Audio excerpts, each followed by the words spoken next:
Assalamualaikum warahmatullahi wabarakatuh. Syukur alhamdulillah kita masih berjumpa kembali di channel ini. Saudara-saudariku yang terkasih, yang dimuliakan Allah, marilah kita panjatkan puji syukur kehadirat Allah Subhanahu wa Ta'ala atas segala nikmat yang telah diberikan kepada kita. Semoga kita semua selalu dalam lindungan dan bimbingannya. Sahabat beriman yang berbahagia, pada kesempatan hari ini, izinkanlah saya untuk berbagi tentang rahasia amalan-amalan yang dapat mengangkat derajat kita di dunia dan akhirat. Amalan-amalan ini bukanlah sesuatu yang berat, namun memiliki nilai yang sangat besar di sisi Allah Subhanahu wa Ta'ala. Saudaraku, inilah rahasia 3 amalan untuk mengangkat derajat kita, yaitu yang pertama, istighfar anak untuk orang tua, dan rendahkanlah dirimu terhadap mereka berdua dengan penuh kesayangan dan ucapkanlah, wahai Tuhanku, kasihilah mereka keduanya, sebagaimana mereka berdua telah mendidik aku waktu kecil. Al-Quran Surah Al-Isra ayat 24. Dan dari Abu Hurairah radhiyallahu anhu, Rasulullah shallallahu alaihi wasallam bersabda, sungguh, Allah benar-benar mengangkat derajat seorang hambanya yang syali di surga. Maka ia pun bertanya, wahai Robku, bagaimana ini bisa terjadi? Allah menjawab, berkat istighfar anakmu bagi dirimu. Saudaraku, sebuah amalan mulia yang dapat kita lakukan untuk menghormati dan mendoakan orang tua kita yang telah banyak berjasa. Hadirin yang terkasih yang dimuliakan Allah.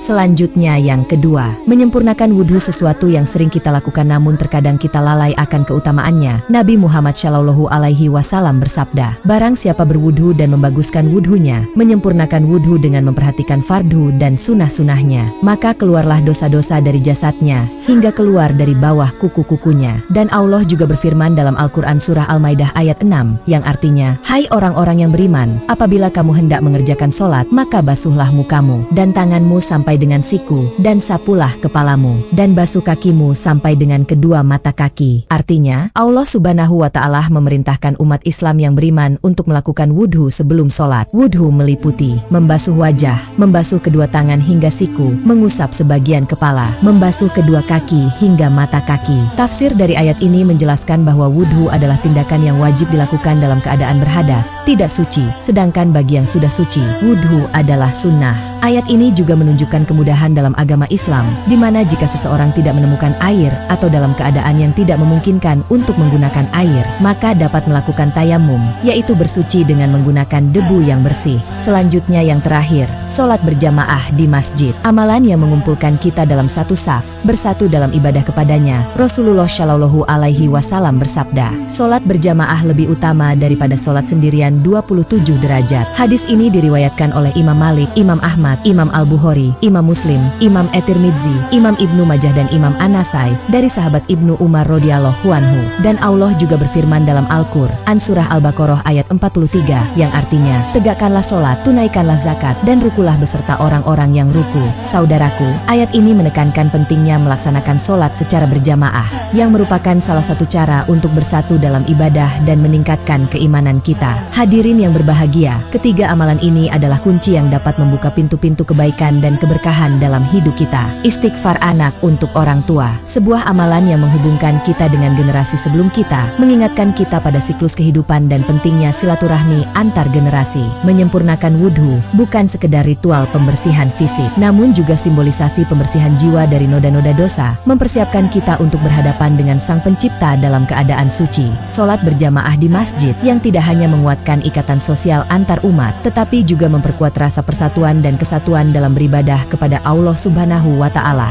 Janganlah kita meremehkan amalan yang tampak kecil, karena sesungguhnya Allah melihat niat dan usaha kita. Setiap tetes air wudhu, setiap langkah menuju masjid, dan setiap doa yang dipanjatkan untuk orang tua, semuanya tercatat sebagai bukti keimanan dan ketakwaan kita. Dalam setiap amalan, ada peluang untuk mendekatkan diri kepada Allah dan memperoleh rahmat-Nya. Mari kita memperbanyak amalan-amalan tersebut dengan penuh kesadaran dan keikhlasan, agar kita mendapatkan keberkahan dalam setiap aspek kehidupan kita. Maka dari itu, marilah kita berusaha untuk mengamalkan ketiga amalan ini dengan sebaik-baiknya. Dengan istighfar anak untuk orang tua, kita mengakui dan menghargai pengorbanan serta kasih sayang yang telah diberikan oleh orang tua kita. Dengan menyempurnakan wudhu, kita membersihkan diri tidak hanya dari kotoran fisik, tetapi juga dari segala macam pengaruh negatif yang dapat menghalangi cahaya keimanan.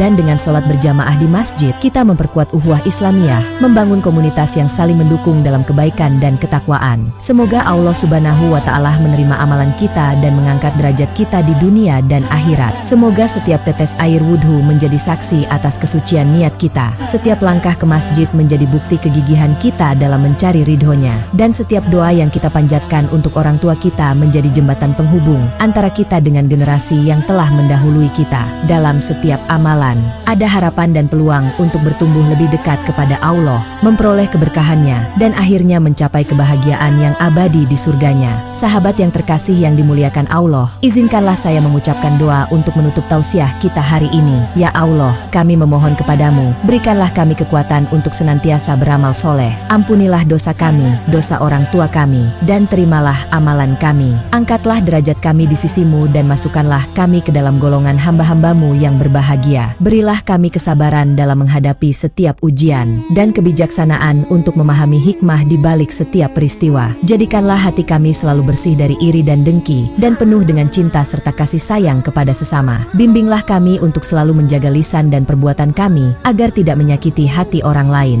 Bantulah kami untuk selalu berlaku adil dan bijaksana dalam setiap tindakan. Berikanlah kami keberanian untuk berdiri di atas kebenaran, meskipun itu pahit dan sulit. Jadikanlah kami termasuk orang-orang yang selalu bersyukur atas segala nikmat-Mu, baik yang tampak maupun yang tersembunyi. Ya Allah, terimalah doa dan ibadah kami. Jadikanlah mereka sebagai penolong kami di hari akhirat. Janganlah Engkau biarkan kami tersesat setelah Engkau berikan hidayah. Dan janganlah Engkau jadikan dunia sebagai tujuan utama kami, tetapi jadikanlah akhirat sebagai fokus utama kami. Amin ya Rabbal Alamin. Semoga tausiah singkat ini dapat memberikan manfaat bagi kita semua. Terima kasih atas perhatian saudara-saudari sekalian. Semoga Allah Subhanahu wa Ta'ala senantiasa memberkahi kita semua. Semoga kebersamaan dalam mencari ilmu dan berbagi pengetahuan ini menjadi sarana untuk kita saling menguatkan dalam menjalani setiap tantangan. Kiranya apa yang telah kita simak dan renungkan hari ini menjadi amal jariah yang terus mengalir pahalanya, serta menjadi cahaya yang menerangi langkah kita menuju jalan yang diridhoinya. Dengan hati yang tulus, kita berharap agar setiap kata yang terucap dan setiap ilmu yang dibagikan menjadi saksi atas keinginan kita untuk menjadi lebih baik. Semoga Allah Subhanahu wa Ta'ala menerima segala usaha kita, memudahkan jalan kita dalam mencari ridhonya, dan menjadikan kita termasuk orang-orang yang beruntung di dunia dan di akhirat. Amin ya Allah. Wassalamualaikum warahmatullahi wabarakatuh.